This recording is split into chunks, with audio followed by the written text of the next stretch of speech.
आज के लेसन का नाम है कंपाउंड कॉम्पोनेंट्स।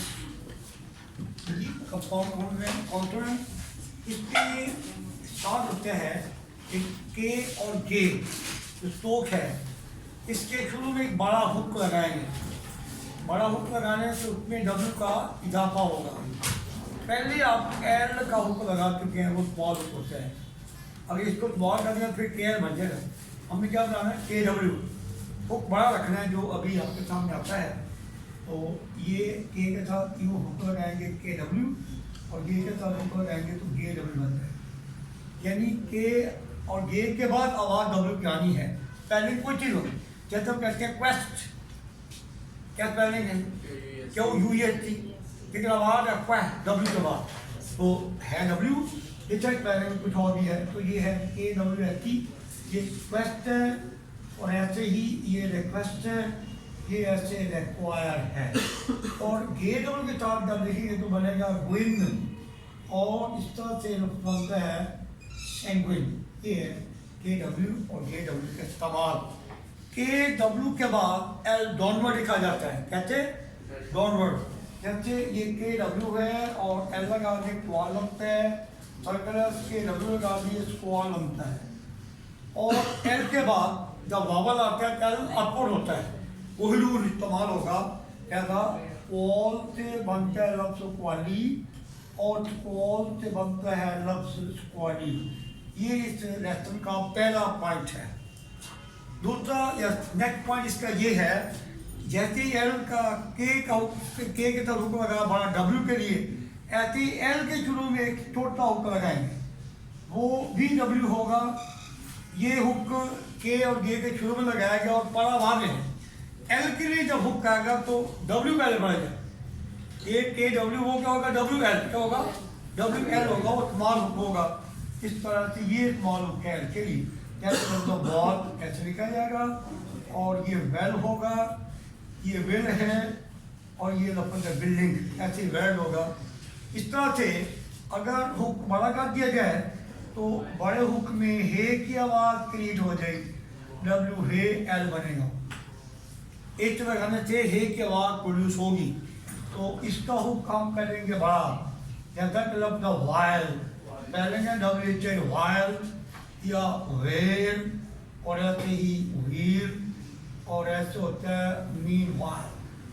अगर डब्ल्यू और हे के बाद एल ना हो, बल्कि डब्ल्यू हे के बाद एल के अलावा कोई और हुक हो जाए, सर्कल हो जाए, कोई हुक हो जाए, या कोई भी स्ट्रोक आ जाए, तो वहाँ पे आपने ये हुक वाला बड़े हुक वाला एल नहीं लिखना, बल्कि जो स्ट्रोक वे पढ़ते हैं आप कहते लिखा हुआ वे, और ये आपके सामने वे है, इसके हुक को बड़ा कर देंगे।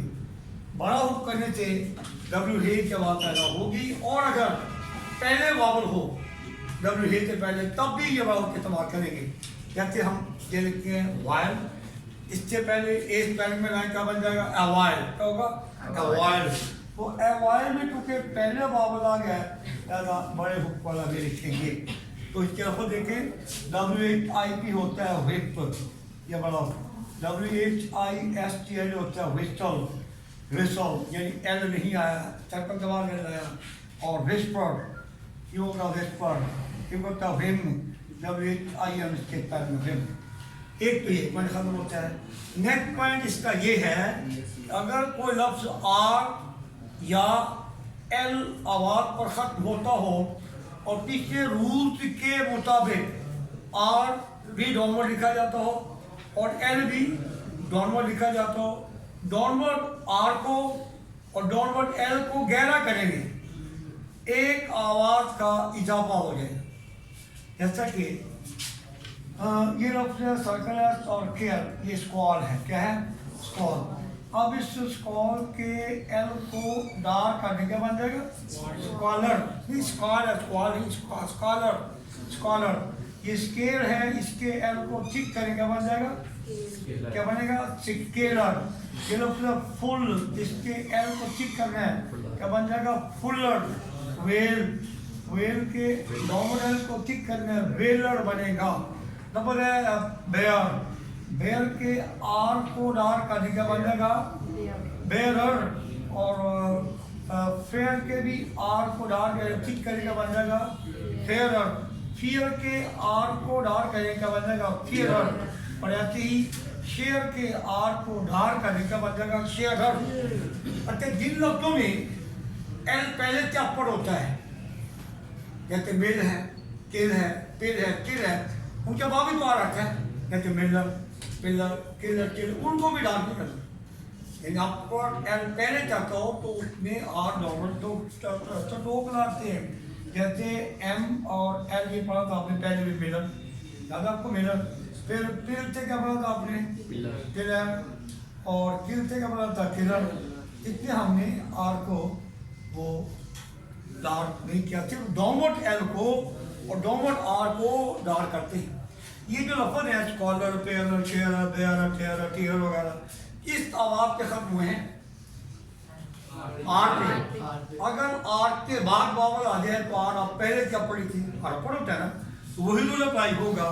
कहते फुलर लिखा, इसके बाद क्या फुलरी, तो फिर फुलरी के लिए आप आर अपर लिखेंगे, ठीक है ना जी। वेल से बनता है वैलरस, वैलरस के लिए भी आप एल अपर लिखेंगे क्योंकि यहाँ एल के बाद वावल आता है, क्या बनने का वैलरस। अच्छा आगे एक पॉइंट ऐसा है, नेक्स्ट पॉइंट चौथा कह रहे इसको, वो यूँ है अगर हम एम को डार्क कर दें तो ये क्या बन जाएगा एम पी या एम बी, दोनों ही आवाज़ें प्रोड्यूस होंगी, दोनों लफ्ज़ लिखते हैं। या चलो इम्पोर्ट एम सी किया था लगा इम्पोर्ट, या इम्पोर्ट बनता है, या इम्पोजिशन बनता है, या इम्पास्टर बनता है, या एम्बिशन एम सिक और चल लगा दें ये बनता है एम्बिशन, या एम डार किया और इचस लगा दें ये बनता है एम्बिशियस। लोग एम्बिशियस नहीं होता, क्या होता है एम्बिशियस। इसके चंद पॉइंट्स हैं। अब इसके हिस्सा ये है इसी रत्न का इसी पॉइंट में, अगर एम के बाद पी आर आ जाए या बी आर आ जाए और पी एल आ जाए या बी एल आ जाए, ऐसी सूरत में आपने एम को डार्क यानी एम पी एम बी वाला नहीं इस्तेमाल करना, बल्कि लाइट एम जो आम एम होता है वो यूज़ करना है, और इनके साथ हुक्ड फॉर्म ये पी आर यू लिखना है वहाँ पर, और बी आर यू यूँ पी एल लिखेंगे और ऐसे बी एल लिखेंगे। जैसे होते इम्प्रेस, क्या बोला इम्प्रेस, अब पहले एम के बाद एम लाइट और साथ पी एल एस वगैरह लगे मतलब इम्प्रेस। तब एम्ब्रोज, क्या बोला एम्ब्रोज, एम लाइट लिखेंगे और बी आर लिखेंगे ये बन जाएगा एम्ब्रोज।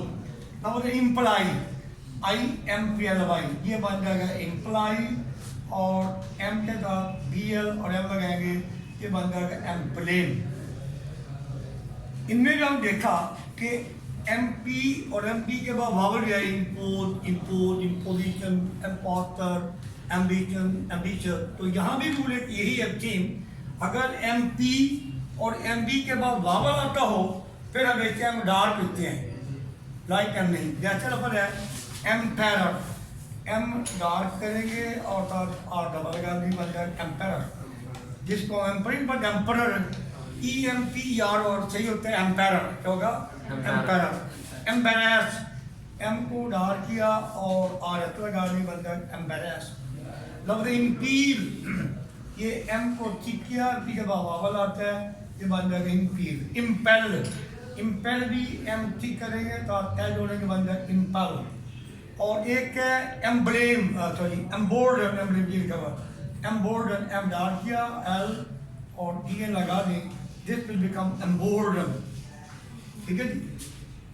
क्या पढ़ा आपने अभी लेटर कंपाउंड, क्या पढ़ा है कि के और जे के शुरू में बहुत बुक लगाया जाए तो उसमें डब्ल्यू का इजाफा और क्या बनेगा के डब्ल्यू एंड के डब्ल्यू, ये लफ्ज़ है। और इसके बाद पढ़ा आपने कि के डब्ल्यू के बाद एल के बाद वावल है, एल अपर लिखते हैं और जब एल पहले आ जाए तो एल डाउन लिखते थे, क्वाल एल पर खत्म हुआ तो क्वाल एल पर खत्म हुआ वावल है अपर।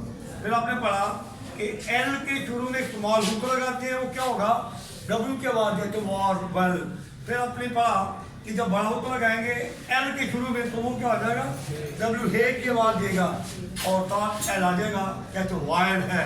और अगर डब्ल्यू हे के बाद एल ना आए, बल्कि एल के अलावा कोई भी स्ट्रोक सर्कल या हुक वगैरह आ जाए, फिर आपने हुक वे के हुक को बड़ा करना है, वह हुक बड़ा हो जाएगा। और पेन भी वावल है तब भी ये बड़ा हुक यूज करना है वे का, जैसे वायर्ड है जैसे विप वगैरह। यहाँ ये पढ़ा अगर कोई लफ्ज एल पर या आर पर खत्म होता हो, उसके दोमट आर को एल को गहरा कर दिया जाए तो ऐसे लफ्जों में एक आर का इजाफा होता है, जैसे मैं बोला फुलर, स्कॉलर या ऐसे लफ्ज। फिर आगे ये कहा कि अगर आर के बाद वावल है तो फिर आर अपर लिखेंगे, और कभी एल अपर पर खत्म होता हो उसके साथ आर आए तो वो फिर पूरा आर कॉमन लिखेंगे, और वावल है तो आर अपर। एम पी और एम बी के लिए एम को डाल किया जाता है, ये लफज इसके। और अगर एम के बाद P R B R P L B L आए, फिर आपने लाइट एम यूज करना है जो पहले पढ़ा था आपने, और साथ के P R B R P L B L hook use करने हैं। और अगर एम पी और एम बी का वावल है तो फिर एम हमेशा डाल कर, जैसे सब में वावल आ रही तमाम भी एम पी और एम बी के बाद वावल आता है।